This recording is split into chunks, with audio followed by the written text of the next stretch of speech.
Welcome in everyone to the Larsonland podcast. I'm your host, Sawyer Hill, and I'm joined as always by my co-host, Dylan Bradshaw. We come in here every single week and talk about all things involving the 2021 NASCAR Cup Series champion, Young Money Kyle Larson. Dylan, some of the best racing I think I've ever seen down at the Vado Speedway Park for the Wild West Shootout over the past couple of weeks. Unfortunately, Kyle wasn't able to snag a win over the 6 nights of action, but ended up finishing second overall in the point standings for the miniseries to Superman Jonathan Davenport. I think Kyle really had a strong car most of the nights and was in contention for some wins, but just couldn't quite get what he needed to pick up one of those wins. Yeah, I mean, he was really quick. It kind of came down to, setting himself up for a better starting spot in the future. He didn't qualify the best a lot of nights and didn't finish too far up front in the heats a lot of the nights. So, I mean, he started way back. Like night four, he made up like 16 spots. We'll get into that more. But yeah, man, I mean, he was just super fast and it was so close. A lot of races, I think he finished second place three times during Vado. So in every case, I think if he had like one or two more laps, he probably could have squeaked out a win. So, yeah, I mean, super fast. It was a great show, great week of racing. So, nothing more you can ask for there. Absolutely. So let's kind of paint the whole picture for everybody who was unable to keep up with the entire event. On the first night of race in action, Kyle finished fifth, and Jonathan Davenport absolutely dominated on night one. Kind of was in a different ballpark than everybody else, and as the nights went on, people got closer, and ultimately somebody was able to take down Jonathan Davenport. On night two, Kyle, that race of the year candidate that we talked about last week. Thriller of a race on night two. Kyle finishing second on that night. Just so close to beating Davenport. Just like you said, a couple more laps in that one. Maybe he would have had the win on that Sunday night event. And then kind of where we left off was Wednesday night. Davenport continued on his winning streak. Three of the first three races, the first three races, Jonathan Davenport was able to win, and he was on his way to getting that $300,000 bonus. I definitely felt like he was going to be tough to beat after Wednesday because it really seemed like on Wednesday he was again in his own league. And what were your thoughts at that point, Dylan? Yeah, I mean, my thoughts at that point were JD was definitely getting his custom pickup truck for the week. I think he was going to sweep it. That race, I mean, Kyle, he didn't have a ton of speed. He dropped back to I think seventh on the opening lap, and I mean, he was down to I think ninth 2 laps later. So not a ton of speed, but he marched back that night. He got up to sixth with about five to go, and he got it. But I mean, that night was pretty much a JD and Pierce battle, even though JD ultimately took the win and he stayed in the lead pretty much every lap. So. Yeah, I mean, on to night four, that was a hectic one. We had six heat races. There was a ton of racing there that night. I mean, heat six right there at the end. Kyle and Pierce, they were battling. There were six heats, so there was a redraw. So winning that heat was definitely essential because he could have been on the pole in the redraw. So they were battling. Lap car got in the way. Lap car flipped. Pierce kind of he kind of dude he just kind of like stopped around the turn during the battle. And Yeah. and I get it, like these guys are there to race, but specifically Vado, it seems like a lot of lap cars, they're just not moving out of the way at all. Like they're just staying, acting like they're racing for the lead. But yeah, he hit Pierce. Pierce was collected. He got by with no damage. He won the heat. Larson spun out, unfortunately. That guy flipped. He had to go through B main two. Um, he went from 12th to 6th in one lap, so it wasn't looking too promising. We didn't know if he was even going to get on the track that night from the damage. He said the radiator fell out and stuff, but yeah, 12th to 6th in one lap, 12th to first in 5 laps. He won that. Started, I think it was 20th in the main event, and man, he was just quick that night.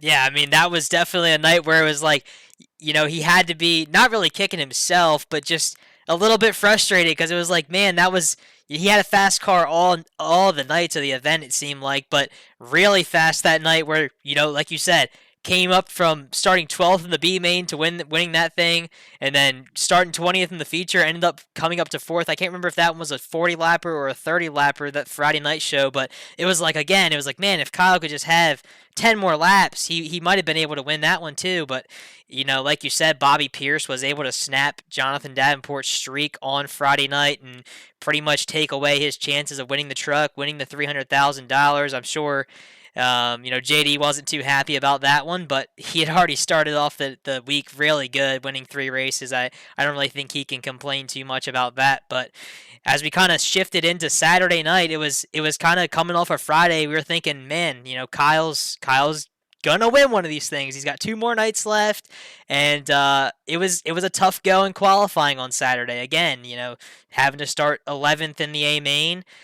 From the drop of the green again, just like Friday night, Kyle's car was bad fast. I mean, it seemed like the fastest car on the track the whole entire race, and was just, again, ran out of time trying to get Mike Marlar for the win. And he threw some moves late, and it seemed like the same story. Every time he got up to second, he would throw some slide jobs, try and make some crazy moves to pull off the win, but just just wasn't in the cards on Saturday night again. Yeah, I mean, with around 3 or 4 to go there, Larson, I mean, he was absolutely sending it with Marlar battling for the lead. I mean, he was cutting within 2 to 3 tenths off of Marlar's lead with, I think, with like 2 to go. And then the last turn, Larson ran inside. Again, one more lap, probably could have got it. That lap car was sitting there on the inside because, last 2 turns, he's got to make that push for the inside, try to slide him.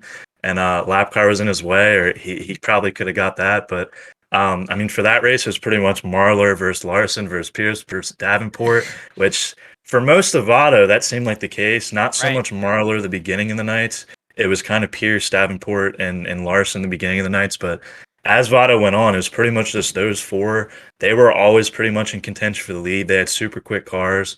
So those are the main guys you saw up front most of the races. Yeah, and I was a little bit surprised to see Brandon Shepard struggling as much as he did, during this 6 race stretch. I know everybody's kind of getting their stuff together, and he's in that new Longhorn this season, racing, kind of his own deal in the B5. But, he was really good down there at Vado last year, and I was kind of surprised to see him not at least grab one of the wins, one of the nights. I was obviously surprised to see Kyle not win one night, but I really thought that Sheppy was going to be able to pull one off. Yeah, I mean, it was crazy. I think one night he was kind of in the mix. It might have been like night 1 or 2. He was kind of in the mix. I think he was sitting around 3 or 4. But yeah, the end of these nights, you just didn't even see him anywhere even close to the top five. It seemed like it's just pretty much been these guys up front. Marlar, I mean, he last 2 nights specifically, he's just super fast. No one really had much for him. I mean, Pierce obviously he won night 6, but yeah, it's good to see Marlar with that speed. He's always been pretty dominant. So cool to see him up front. But yeah, I mean, night 6, we did see one other guy. I think he was kind of a sleeper, Stormy Scott. He was kind of bleeding in the mix there a little bit in night 6. Um, but again, Marlar, Larson, Pierce, Davenport, until Davenport kind of ran into the wall there. But it was pretty much those four in contention once again, night 6. Yeah, and the stakes were a little bit higher on night 6, the $25,000 to win feature. And with it being 50 laps, we thought, with the name of the game this entire 2 weeks or week and a half being, man, Kyle just needs a couple more laps. We thought with 50 instead of 40 or 30, we were like, all right, this is it. Kyle's going to get it on Sunday night. And again, he actually qualified really good, did good, won his heat race in the redraw, ended up starting third. But again, just so close, ultimately finishing second to Bobby Pierce. Super clean racing there at the end of that one. Hats off to both of those guys. I mean, I don't think I hope it comes across on the screen how, like, when people watch on Flow, how challenging it really is to not run into each other when you're racing like that. Because, I mean, man, those guys were throwing haymakers every lap to try and dice it up and win that race. You could tell how bad each one of them really wanted it and how much fun they were having at the end of the day. I mean, I kind of, you watch the interviews after the race on Sunday night. If you didn't watch the race, you just saw the interviews, you wouldn't be sure which guy won the race because they all three, the top three, seemed so happy to be out there and just be racing at Vado, and you gotta love to see that. Yeah, I mean, starting out night six, it probably looked like one of the best nights for Kyle. He finally started up front, but maybe he needed to start like 15th, and we might have saw a win. That kind of seems. I mean, starting 11th, finishing up front, starting 20th. He's just been marching, but I mean, dude, that was an insane race. Constant lead changes. There's 50 laps, slowed by one caution. There's five lead changes, tons of lead changes in the turns, battling for the lead. Just an all around slide job galore. I mean, every guy was just battling. I mean, it was incredible racing overall. I mean, outside of night one, where I mean, the track prep wasn't the best. It was just the track was pretty great. But the other five nights, I mean, it's just great racing overall, and there's really not much to complain about. I mean, it's great too because it was announced on the 14th, 2 days ago, that the Vado 2024 dates were already announced. I mean, it's a great thing to see because of the racing we saw, and Larson said it in that post race discussion that he plans to come back next year, which means no chili bowl. Calm down, everyone. No chili bowl. But he said he plans to come back next year mainly because he didn't win, but he loves how efficient the races are. I mean, some nights, I mean, the race starts at the same time, and you end up getting to midnight, and the race is just now starting. So Vado was really efficient in that aspect. The races ended pretty quick, considering how many cars there were. But yeah, man, I mean, you can't really complain about anything. Yeah, I mean, and to your prior point, I mean, if if you're East Coast guys like us, it's a pretty lengthy travel to get out there to New Mexico for this event. But like you said, it's announced for 2024. It's coming back, and Kyle said he wants to come back and run it. Obviously, nothing official yet with that, but he said he wants to come out there. He wants to go win one. But to your point, the track prep was awesome the entire week, and it's not like you're taking a gamble going out there and watching this race, and it's gonna be guaranteed good hard racing every single night, and you're gonna see. I mean, I've watched it last year. It was the same type of deal where the track was just awesome every single night, and you can't complain as a race fan. I know being at the track, seeing a race like that, you can't beat it. It comes across on flow on the TV screen as being really good. You're there in person, it's gonna be 10 times better of whatever you just watched on flow. But Michael Rigsby, the vice president of Flow Racing, had some good words for the guy that does the track prep out there at Vado, Chad Ballman. Chad tweeted, "I love the sport of racing. Only reason I never give up on a night. Damn, what a race. Hashtag track prep." And Rigsby quote tweeted and said, "This is the best track prep guy in the country. I know I'm biased, but oh my goodness, Vado." Man, Flo's got to be happy with this event, Dylan. They put on a show all 6 nights. Oh, definitely. And I think the other than the racing, which is great, the one takeaway for me is I think there's too much support class racing with the modifieds. Okay, so between the A mods and the X mods, all their hot laps, their heats, their races, I think it just takes too much time. It seems like forever till we see the late models back on the track. Like last night, night six, I think it was like exactly an hour and a half from Larson's Heat 4 finish to when the main event started. So in 2024, I'm hoping that they kind of lesser the modified counts. I'm not a big fan of the modified racing. I kind of just zone out and do something else to the late models are back on the track. But yeah, I mean night four, I think it was even longer because they had six heat races. I think it was like a hour later than usual for the start time of the main event. But 2024, I think that's one thing that needs to be fixed. We need to have shorter times for when the late models are on the track.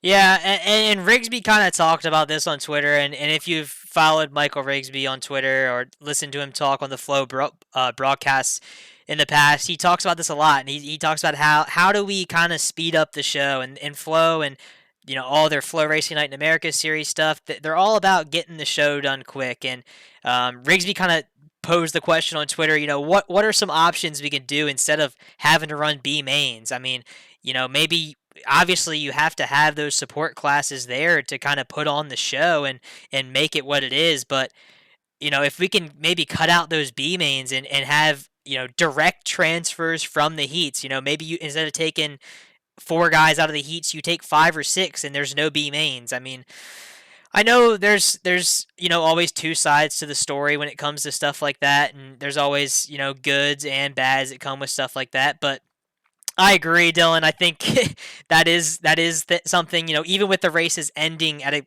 good time every single night. It does suck when you're waiting for the late model stuff to come out. You get, especially not without having any hot laps for any of these 6 nights. You have straight into qualifying, and then you have to wait an hour and a half until you get to see your driver back on track, or just see a late model back on the track for heat race action. And then after the heats, you wait a while through the B mains to before the feature. So definitely something that it's a age old question or complaint in the world of dirt racing, but like you said, can't complain too much. The racing was awesome all 6 nights, and really looking forward to the event again next year. Yeah, I mean, like I said, and like Kyle said in his interview, I mean, it was efficient, even though they had all those modified races. I mean, it still ended on a good time, Yeah. and I think that also goes into there really wasn't that many cautions throughout the week of racing. I mean, it was pretty much clean racing for the most part. That's usually a big thing that kind of drags on the main event, brings you into like your 12:30 in the morning end times. It is a lot of cautions, so it was clean. I mean, you can complain about the modifieds, but I mean, at the end of the day, it was efficient. I mean, they ended at a good time, so whether or not they decide to change that, it'll still be a great event nonetheless. And I'm glad to see it coming back, and that Kyle plans to do that. It's a bigger purse than the Chili Bowl overall, so there's that. So And the track, I mean, like the other thing about that, and nothing against the Chili Bowl, but I thought that the track prep at Vado was, I mean, again, awesome all 6 nights. But then at the Chili Bowl, I was kind of watching that, following along with that during the week too, and there were some nights where there were stinkers in terms of the features, and we didn't see the best racing. I mean, I know passing isn't racing all the time, but I mean, even the A main on Saturday night, it was kind of hard to pass, and Logan Seavey picked up the win there. Huge win for him and the Swindell Speed Lab team. But yeah, this whole Vado thing, it makes you want to go out there next year. yeah, I didn't watch too much of the Chili Bowl. The one night I watched was the night that Rico won. He made an insane pass on the top. I think it was him. Brent Cruz was in the mix. I think he finished in third. But yeah, that was one of the only nights I watched. I didn't watch too much Chili Bowl. Kind of just focused on Vada for the most part. But yeah, I mean, like I said, I'm glad to see him back here and Chili Bowl. I wasn't sure. I saw something on Twitter. Not sure if it's true or not that Chili Bowl is like raising the purse next year by like 35 grand or something. I'm not sure if it's true, but Yeah, I saw that. I saw that too. I didn't look too much into it. I'm not 100% sure on that, but hey, if that is true, good for everybody in that event. I mean, Um, whether it's because of Kyle and Seabell kind of boycotting the event in a way, as some people would like to say. Hopefully it helps out some of the teams that were there this year. If I don't know if that was this year they upped it for this season, or if it's going to be for next year, but just cool to see some more money in that event if that is true. So next confirmed race on the schedule for Kyle Larson is the Clash at the Coliseum to kick off the 2023 NASCAR Cup Series season. Currently, no dirt races confirmed as of now, but that if you've followed along all over last year, that changes very rapidly. If anything does change, we'll post it on our social media, all of our platforms, Twitter, Instagram, Facebook. So make sure you follow us there to stay up to date on all things Kyle Larson. If Kyle doesn't race for the next couple of weeks, I think we're probably not going to have episodes of the podcast. Not too much stuff to talk about, but I'm going to kind of take that time to prepare for the busy 2023 season ahead. So if nothing changes, we should be back again after the Clash to recap that and look ahead to the Daytona 500. The season's about to get into full swing here in a couple weeks, so if you're not already subscribed on YouTube and following us on Apple Podcasts, please make sure that you do so you don't miss a thing. Thanks again for listening, everyone, and we will see you in the next episode.